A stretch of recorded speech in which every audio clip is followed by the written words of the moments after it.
Halo semuanya. Dalam video ini kita akan belajar tentang anemia defisiensi zat besi nih. Apa ya itu? Penasaran? Yuk simak videonya. Apa saja yang akan kita bahas dalam video ini?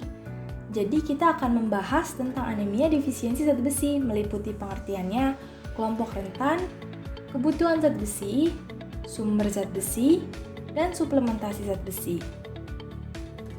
Apa itu anemia defisiensi zat besi? Jadi, anemia defisiensi besi adalah salah satu jenis anemia yang disebabkan kekurangan zat besi, sehingga terjadi penurunan jumlah sel darah merah yang sehat.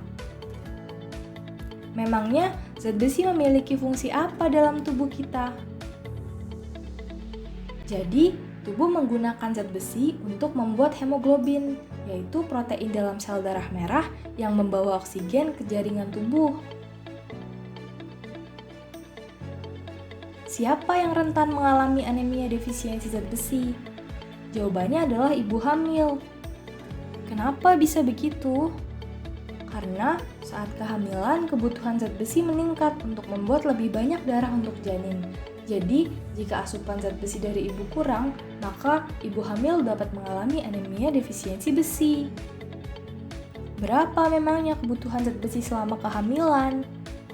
800 sampai 1040 mg.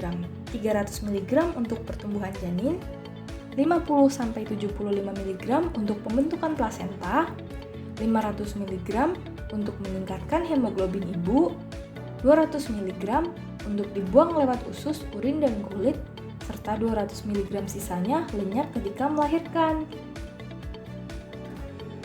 Bagaimana gejala anemia defisiensi zat besi pada ibu hamil? Gejala-gejalanya pada ibu hamil yaitu kesulitan bernafas, letih, lesu, berdebar, dan sulit tidur.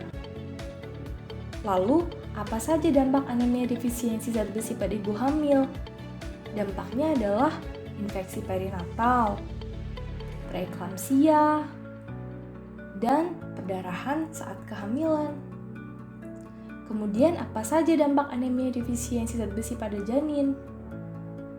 Pada janin dapat terjadi pertumbuhan janin terhambat, kemudian prematuritas atau lahir sebelum waktunya, dan BBLR.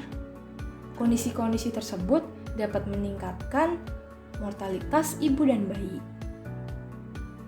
Lalu bagaimana caranya agar kita bisa memenuhi kebutuhan zat besi? Kita bisa mendapatkan zat besi dengan memakan makanan kaya akan zat besi. Contoh-contohnya yaitu daging sapi, hati sapi, kedelai, beras, kacang, dan bayam. Zat besi terdapat pada beberapa bahan makanan, akan tetapi tingkat penyerapan zat besi di dalam tubuh bisa berbeda-beda tergantung dengan jenis bahan makanan itu sendiri. Contohnya, pada sayuran tingkat penyerapannya lebih rendah dibanding dengan sereal dan kacang-kacangan dan lebih rendah dibanding dengan daging ayam dan ikan. Zat besi dalam bahan makanan tersebut paling mudah diserap oleh tubuh.